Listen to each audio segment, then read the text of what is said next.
之进程。 세계 역사적으로 여러 형태의 식인이 존재한다고 합니다. 먹을 것이 없어서 부득이하게 인육을 섭취하는 것부터 적들에게 두려움을 심어주거나 죽은 사람의 영혼이 안식을 누리도록 교환하는 종교적 식인, 그리고 복수와 쾌락을 위해 행해지는 쾌락형 식인 등 여러 가지를 예로 들 수 있는데요. 마지막으로 특이한 경우이지만 단순히 인육을 먹기 위해 사람을 죽이는 미식가형 식인도 존재한다고 합니다. 단순하게 인육을 먹을 목적으로 사람을 죽이는 연쇄살인범을 꼽는다면 우리에게도 잘 알려진 미국 소설가 토마스 해리스가 쓴 한니발을 금방 떠올릴 수 있습니다. 오늘은 2012년 중국 전체를 깜짝 놀라게 했던 중국의 한니발이라는 별명을 가진 장룡명에 대해서 알려드리도록 하겠습니다. 장룡명은 1955년생으로 관광지로 유명한 중국 운남성 곤명시 진영면에 속한 남문촌이라는 작은 시골 마을에서 농사를 짓던 부모님 밑에서 태어났습니다. 형제로는 2명의 형과 1명의 누나가 있었으며 어릴 적부터 말수가 적었고 외골수적인 성격으로 인해 친구들과 잘 어울리지 못했다고 합니다. 그의 어머니는 성격이 포악하여 욕설과 구타가 잦았으며 특히 둘째 며느리에게 더욱 심한 학대를 하여 둘째 아들 부부가 집을 떠나 가족들과 인연을 끊고 살 정도였다고 합니다. 그의 어머니 성격을 보여주는 한 가지 소문이 있습니다. 장룡명의 어머니는 술을 많이 좋아했는데 어느 날 술집을 찾아 술을 마시던 중 주인과 시비가 붙어 술집 주인을 살해한 적이 있다고 합니다. 하지만 살인 현장을 직접 목격한 사람이 없었기 때문에 다행히 법적 처벌을 피할 수 있었지만 그 마을에서는 공공연하게 장룡명의 어머니가 그 술집 주인을 살해한 것으로 소문이 났었다고 합니다. 이러한 어머니의 영향 때문이었는지 18살이 되던 1974년 12월 25일 같은 마을에 사는 초등학교 친구인 육세영과 밤늦게까지 놀다가 귀가하는 일이 있었습니다. 친구가 없었던 장룡명에게는 2살 어린 육세영이 거의 유일한 친구였다고 합니다. 그런데 그날은 너무 늦은 시간이라 육세영 집에 대문이 잠겨 있었습니다. 그때 장룡명이 자신의 집에서 자고 가라는 말을 하고 육세영은 한운 수 없이 그의 집으로 가서 장룡명과 같은 침대에서 잠을 이루게 됩니다. 그날따라 많이 피곤했던지 곤히 저던 새벽 2시경 육세영은 갑자기 섬뜩한 고통에 잠을 깨고 맙니다. 심한 고통에 본능적으로 소리를 치며 눈을 떴더니 다름 아닌 장룡명이 자신을 칼로 내리찢고 있었던 것입니다. 육세영의 비명소리에 옆 침대에서 잠을 자고 있던 장룡명이 아버지가 깨고 얼굴과 목 부위에 피범벅이 된 육세영을 보고 놀라 정신없이 공격하는 아들을 제지한 후 바로 경찰에 신고를 하게 됩니다. 경찰에 체포된 장룡명은 자신의 범행을 몽유병 때문이라고 말하며 친구를 공격한 일은 전혀 기억이 나지 않는다고 진술합니다. 이 사건으로 그는 6개월의 노동교화형만 선고받고 넘어가게 됩니다. 공격을 받은 육세영은 천만다행으로 생명에는 지장이 없었지만 당시에는 큰 금액이었던 수백 위엔의 병원비를 지출해야 했습니다. 하지만 장룡명 가족으로부터 겨우 10분의 1도 되지 않는 비용만 보상받을 수 있었다고 합니다. 그리고 4년이 지난 1978년 그가 기와공장에서 일을 할 때 2번째 범행을 저지릅니다. 당시 기와공장 동료였던 옆마을에 사는 양수용이라는 사람과 쌀을 팔기 위해 읍내로 나갔다가 돌아오는 길에 마을에서 10km 떨어진 식당에 들러 늦은 야식을 먹게 됩니다. 그런데 그날 이후부터 다시는 양수용을 본 사람이 없었다고 합니다. 마을 사람들이 장룡명에게 양수용의 행방을 물어보았으나 장룡명은 같이 저녁 야식을 먹고 각자 집으로 돌아갔기 때문에 그가 어떻게 되었는지는 전혀 모른다고 말합니다. 그렇게 시간이 흘러 실종 6개월이 되던 어느 날 강가에 있는 동굴에서 양수용의 시신이 발견이 됩니다. 발견 당시 시신은 옷을 전혀 입지 않은 나체 상태였으며 이상하게도 그의 손과 발은 모두 부러져 있었습니다. 시체가 발견되고서야 경찰은 마지막 목격자였던 장룡명에 대한 조사를 진행하게 되고 장룡명이 집을 수색하여 침대에 있던 베개 아래에서 양수용의 옷가지를 발견한 후 그를 체포하여 신문을 합니다. 경찰의 신문에 장룡명은 순순히 자신이 양수용을 목졸라 살해했으며 손과 발을 부러뜨린 후 강물에 버렸다고 자백합니다. 그의 계획대로였다면 강물에 시신이 떠내려가 발견이 되지 않아야 하는데 시신이 우연히 강가에 있는 동굴로 흘러들어가서 발견이 되었던 것입니다. 하지만 양수영을 살해한 동기에 대해서는 현재까지 전해지는 바가 없습니다. 이 사건이 발생하자 마을 사람들은 그를 사형시켜야 한다고 법원 앞에서 대대적인 시위까지 했지만 법원은 사형 이념유예라는 판결을 내립니다. 사형 집행을 이념유예하면서 지켜보다가 태도가 좋으면 죽이지 않을 수 있다는 판결이었던 것입니다. 이렇게 죽을 고비를 넘긴 그는 아주 모범적인 수감 생활을 하게 되고 여러 차례 감형을 받아 수감 19년 만인 1997년 7월경에 석방됩니다. 형제는 생김새만 닮는 게 아닌 모양입니다.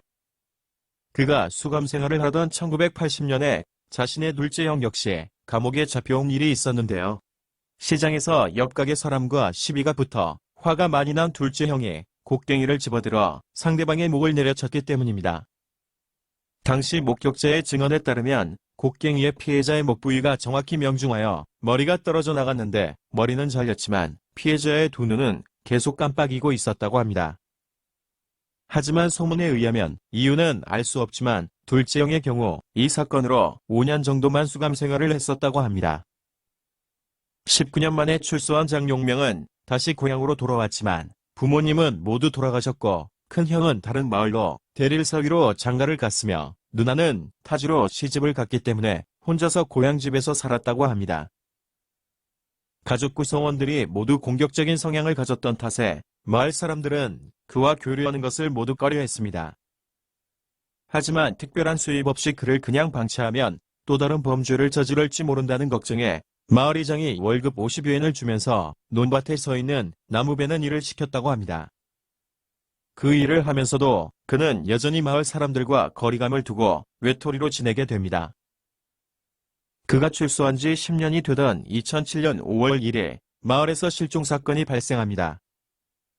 같은 마을에 사는 12살의 이한용이라는 남자아이가 아버지와 함께 밭일을 나갔다가 돌아오는 길에 밭에 외투를 두고 온 것을 알고 다시 찾으러 간 이후 깜짝같이 사라진 사건이 발생한 것입니다. 그 아이의 가족들이 모든 곳을 찾아보았지만 찾을 수 없자 결국 경찰에 실종 신고를 하는데 경찰은 24시간이 지나지 않았다는 이유에서 신고를 받아주지 않습니다. 계속해서 아들의 행방을 찾아보던 아버지는 밭에서 물을 주던 어떤 할머니가 아이가 사라진 시각에 사람 키만한 옥수수밭으로 장용명이 들어가는 것을 보았다는 말을 듣게 됩니다. 하지만 심증만 있고 물증이 없었던 아버지는 끝내 아들을 찾지 못했으며 경찰의 말처럼 아들이 가출한 것으로 스스로를 위로하며 자신의 직 때문에 아들의 귀가를 바라는 문구를 크게 붙여두고 항상 그리워했다고 합니다. 다시 1년이 지난 2008년 장용명이 가꾸던 논밭이 정부의 토지개발 계획으로 인해 강제 수용이 되면서 3만 위엔이라는 보상금을 받게 됩니다. 장용명은 그 보상금으로 냉동창고를 지어 임대업을 시작하게 되고 더 이상 농사일은 하지 않았으며 시간이 날 때마다 손수레를 끌고 다니면서 마을에서 30분 거리에 있는 읍내문화공원으로 나가 사람들과 바둑을 두곤 했다고 합니다. 그는 취미가 두 가지 있었는데 바둑을 두는 것과 개를 키우는 것이어서 그의 집에는 대형견 3마리가 있었다고 합니다. 그래서인지 깊은 밤이면 그의 집에서는 개 짖는 소리가 이상하리만큼 요란했으며 아울러 TV 소리도 귀가 아플 정도로 크게 틀어두는 경우가 많았다고 합니다. 밤마다 시끄러운 소리에 마을 주민들이 화가 날 만도 했지만 장용명에게 찾아가서 항의를 하는 주민은 아무도 없었습니다. 그만큼 그가 무서웠던 것입니다.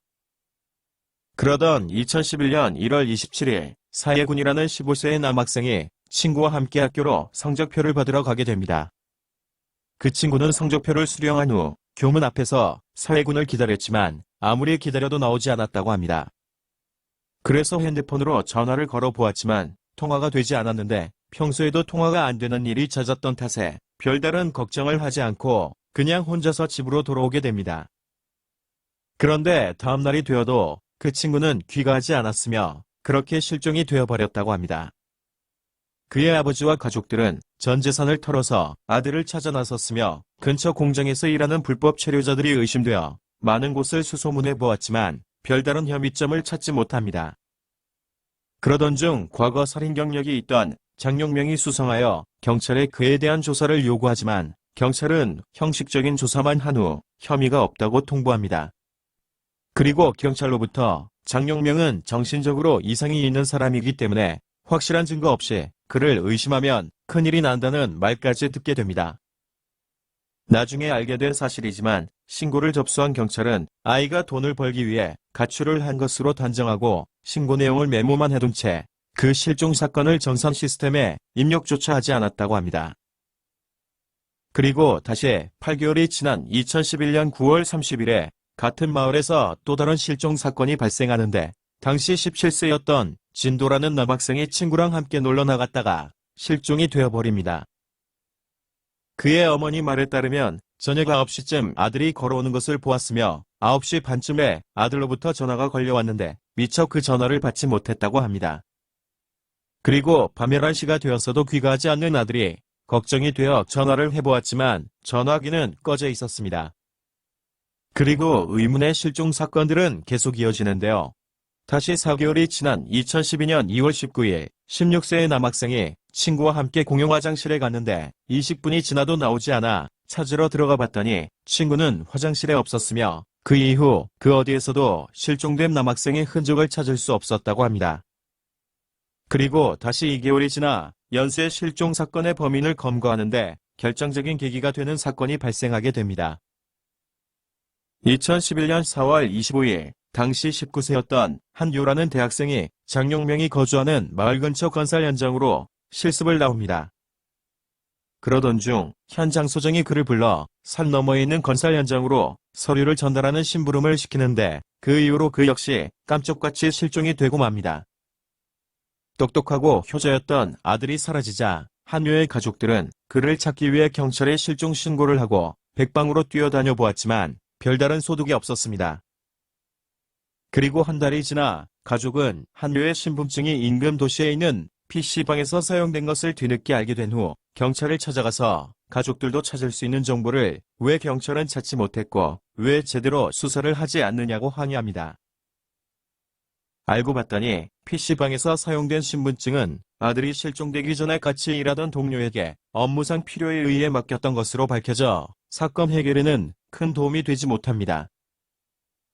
미온적이며 소극적인 경찰의 대응에 실종된 대학생 가족은 실망하며 경찰을 더 이상 신뢰하지 못하고 스스로 아들 실종 사건을 계속 조사하기 시작합니다. 가족들의 조사 과정에서 알게 된 사실은 충격적이었습니다. 2005년부터 인근에서 80명이 실종이 되었으며 같은 마을에서만 17명이나 실종된 사실을 알게 된 것입니다. 그리고 실종자 대부분은 10대에서 20대 초반이었으며 80세 노인 1명과 37세 남성 1명도 이유 없이 실종된 것이었습니다. 이 사실에 충격을 받은 한유의 가족은 실종자 가족들과 연대하여 경찰에 적극적인 재조사를 요구합니다. 그러나 경찰의 태도는 여전히 바뀌지 않고 사건 접수조차 받아주지 않았습니다.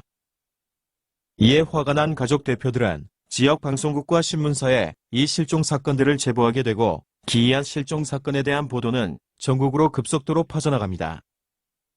미디어를 통해 이슈가 되자 운남성 차원의 고위 간부들이 직접 사건 재수사를 지시하고 그동안 사건 처리에 소극적이었던 책임자들을 모조리 파면시키기에 이릅니다. 이렇게 새롭게 꾸려진 수사본부는 다시 실종 사건들을 재조사하게 되고 실종 사건들이 유독 과거 살인 경력이 있는 장용명이 거주지 반경 700m에서 대부분 발생한 것을 알아내고 그에 대한 주변 조사를 대대적으로 실시합니다. 마을 사람들을 탐문한 결과 장용명은 사람 한 명이 실릴 만한 크기의 손수레를 자주 끌고 다녔으며 밤마다 집에서 시끄러운 소리가 난다는 것을 알고 그를 체포한 후 증거 확보를 위해 가택수색을 실시합니다. 가택수색 과정에서 경찰은 엄청난 것들을 보게 됩니다. 경찰이 주방으로 들어갔을 때 플라스틱으로 된 큰 통이 5개 있었다고 합니다. 그 통을 여는 순간 경찰은 아연질색하고 맙니다. 그 5개의 플라스틱 통에는 사람의 내장, 팔다리, 출처 이상의 고기 등 인체 각 부위별로 나뉘어 담겨져 있었기 때문입니다. 그리고 더 놀라운 것은 그의 침실에서 발견이 됩니다. 침대 테이블에 올려져 있던 쟁반을 보았더니 음식으로 가공된 사람의 인육이 있었으며 벽에는 문신이 새겨진 사람의 피부가 테이프로 붙여져 있었던 것입니다. 경찰 조사 결과 그 피부의 주인은 다름 아닌 친구와 놀러 나갔다가 어머니께 전화를 했지만 통화가 되지 않았던 17세의 소년 진도군의 것으로 밝혀집니다. 그리고 경찰은 6개의 큰 마대를 발견하는데 그 안에는 피해자들의 옷가지와 핸드폰, 신분증 등이 가득 들어 있었습니다. 체포된 장용명을 신문하던 경찰은 그에게 도대체 몇 명을 살해한 것이냐고 물어봅니다. 그 질문에 장용명은 담담하게 너무 많아서 기억이 나지 않는다. 정확한 숫자를 알려면 마대 속에 있는 옷이 몇 벌인지 세어보면 된다고 말했다고 합니다. 그의 엽기적인 행각은 이에 그치지 않았습니다. 그의 집에서 발견된 직접 담은 술병을 조사했더니 그 안에는 사람의 눈알이 40개나 들어있었다고 합니다. 그리고 집앞 여기저기에서는 소금으로 절여진 채 매달려 건조 중이던 사람의 대퇴부가 여럿 발견되었습니다. 그리고 우물과 밭에서는 예리한 칼자국이 선명한 수많은 사람 뼈 조각들이 다량 발견되게 됩니다. 경찰이 수습한 유해들과 실종자 가족들의 DNA를 대조한 결과 실종자 11명의 DNA와 일치했다고 합니다. 경찰이 그에게 어떻게 사람을 죽였는지 물어보았더니 그는 피해자가 방심한 틈을 타서 뒤에서 가죽끈으로 목을 조르거나 손으로 목을 졸라 살해한 후 손수레에 실어 집으로 옮겼다고 진술합니다. 그리고 부엌으로 옮겨 칼을 이용해서 사체를 해체하면서 먹을 수 있는 부분과 없는 부분으로 나눴는데 먹을 수 없는 부분은 개 먹이로 던져 주었다고 합니다. 밤마다 TV 소리와 개 짖는 소리가 크게 났던 이유가 다름 아닌 집안에서 사체를 해체하거나 먹이로 주면서 인육 냄새를 맡은 개들이 흥분해서 요란하게 짖었던 것입니다. 경찰 조사 결과 사체를 손질한 방법과 보관 방법, 그리고 쟁반에 있던 인육 등을 고려해 볼 때 그가 인육을 섭취한 것이 확실했지만 장용명은 살해는 인정했지만 시긴에 대해서는 긍정도 부정도 하지 않았다고 합니다. 범인을 검거한 경찰은 사회적 충격과 반향을 우려하여 방송과 신문 보도에 범인 검거 사실과 토막, 소가, 매장 등 사체 처리에 대한 간략한 내용만 언급했을 뿐 시긴에 대한 내용은 일절 보도하지 못하게 했다고 합니다. 하지만 수사에 참여했던 경찰들과 지역 주민들의 입을 통해 장용명의 시긴 행위는 공공연한 사실로 알려졌습니다.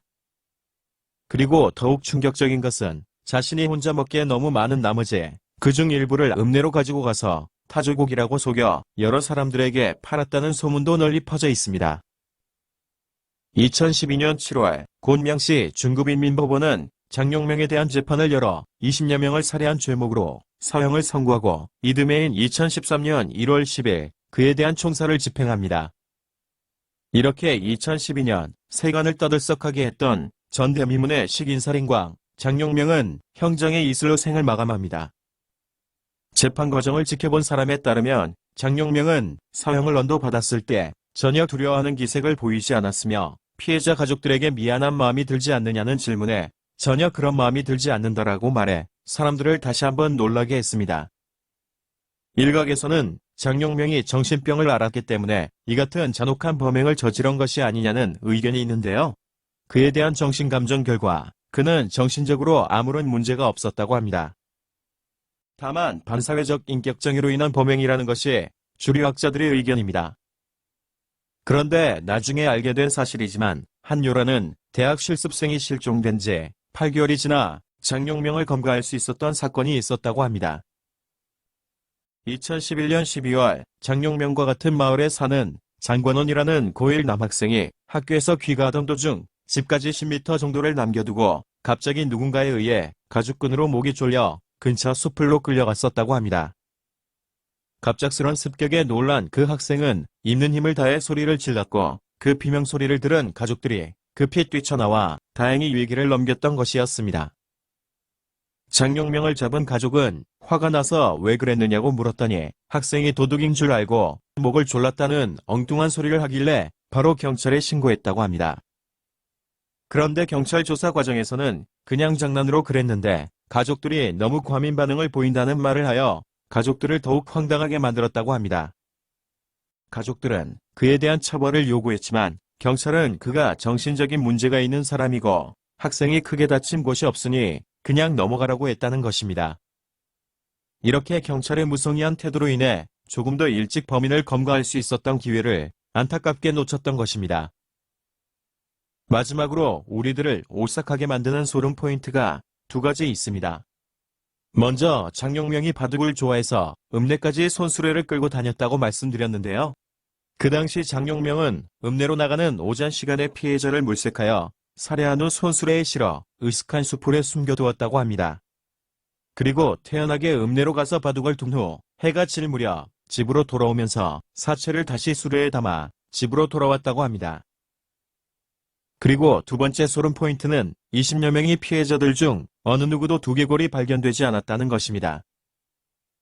장용명은 대부분의 유골을 집안이나 우물, 밭 등에 유기했는데 유독 그 어디에서도 두개골은 발견되지 않았던 것입니다. 경찰 역시 그 두개골에 대한 수수께끼를 풀지 못한 것인지 아니면 너무 끔찍한 내용이라 언론에는 절대 비밀로 하고 있는 것인지 현재로서는 알 방법이 없다고 합니다. 여러분들은 어떻게 생각하시는지 궁금하네요. 사람들이 많이 다니지 않는 한적한 길을 걸을 때에도 자동차를 운전하듯이 전후 좌우를 모두 살피며 위험 요소가 없는지 확인하는 습관을 가져야겠다는 생각을 들게 하는 사건이었습니다. 항상 어디를 가든지 안전을 최우선으로 생각하시는 여러분이 되시길 바랍니다. 오늘도 시청해주셔서 감사합니다. 시간 나시면 구독, 좋아요 부탁드립니다.